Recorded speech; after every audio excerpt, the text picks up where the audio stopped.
We should start from the beginning here.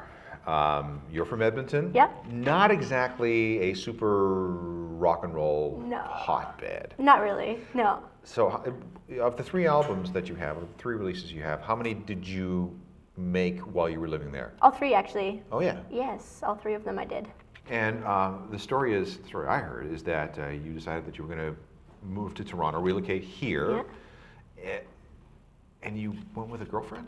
Yeah, I did actually. Yeah, me and my girlfriend moved here, so that was always a plan to like end up here. So, kind of just happened actually. I was just like, oh, you know what? Like I need to go to Toronto. Like that's where the music thing is. Like let's do it. And she's got a son, right? Yeah, she totally does. Yeah, he's 12 now. So. Yeah. Strikes me as mildly irresponsible, but I guess it worked out. Well, actually, it works out really good. Like he's got a lot of the things that he does here, whereas in Edmonton, I mean, Edmonton's Edmonton. You go, you play soccer, you play hockey. Here, there's Second City, like things like that. I mean, like he loves it here. Plus, her family's from Ontario, so. So how long have you been here? Since August of 2010, so almost a year. Almost a year. Yeah. So this is your 3rd album. It's Stupid Charlie. Yeah. Is there a Charlie? Is there a Charlie? There's somewhat of a Charlie. It's not like the one that you think, the famous one, Charlie Sheen or anything like that. But you know what? No, I grew up with some Charlies, and I'm thinking it could be him or him or him or him. Yeah. No. It's just, I mean, like I wrote it. Can we edit that part out because in case he watches this, I don't want to think I didn't mean you really. But yeah, I started writing about a specific person, but I mean, like everybody has their own stupid Charlie, just that person that kind of did you wrong, and you know.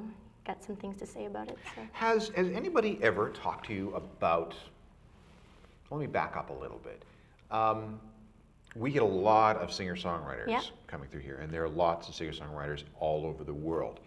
And what's been, in my opinion, missing are the singer-songwriters with a bite. Oh. Now we used to have a bunch of them back in the 90s. Yeah. And the one that comes to mind was Holly McNarland. Okay. Who was a very fierce female singer-songwriter who had a real bite with her lyrics, with a real bite with her performance, but she could also get soft and emotional. Right. And she had a number of records and a number of hits through the 90s. And then that sort of style for women singers kind of faded. And now we have, the more gentler types. Yeah. You remind me a lot of Holly McNarland. Really? And and that's a good thing. Good, thank you. That's good. Because you come out of the gate with Stupid Charlie, and then you come into another song with a real bite called Skin, before the album kind of,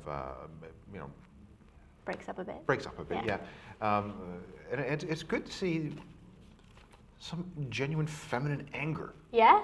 Well, that's the thing. I mean, I've always considered myself more of like a band person, and it's like, I mean, in Edmonton, there's not too many musicians and everything, and when you're a kid, you can't really just. I'm from the country, so it's not like I really. Where had in the country? Devon, Alberta. I don't even know where that is. Exactly. I'm from the prairie, so I don't even. So yeah, so it's out there. But I mean, songwriting was just very easy because it was just me and my guitar. But moving here to Toronto, I knew I want to take it up a notch, and I mean, I love loud music, but I do love taking it down. So I'm glad that you catch that. Yeah, no, it's refreshing. And I will be honest, this caught me by surprise. Really? Yeah, I put it on. I was cool. like, okay, oh, all right. Oh, really? That's awesome. Yeah. So I guess it's all about forging a name for yourself in this part of the world and getting the word out on Stupid Charlie. Totally.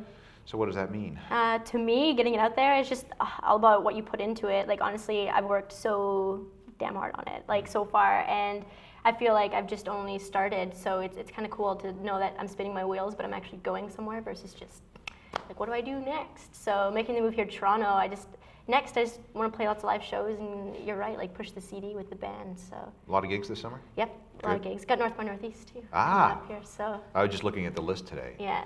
And that's a hell of a list. Oh, I know. I'm excited for it. There's a lot of it's mostly indie bands, right? So I mean, like I know a bunch of them, so I'm excited to kind of go watch the shows for free. So that'll be fun. Yeah, that's why a lot of bands actually register so they can go to all the other bands. bands. It was like pass or $100. Which one? Yeah. Well, good luck with this, and we'll catch up with you, I'm sure, during North by Northeast, and I'm sure we'll cross paths a whole bunch of times as you try and get everything going at this end of the country. Yeah, awesome. Thanks, Alan. Thanks for coming in. Thank you.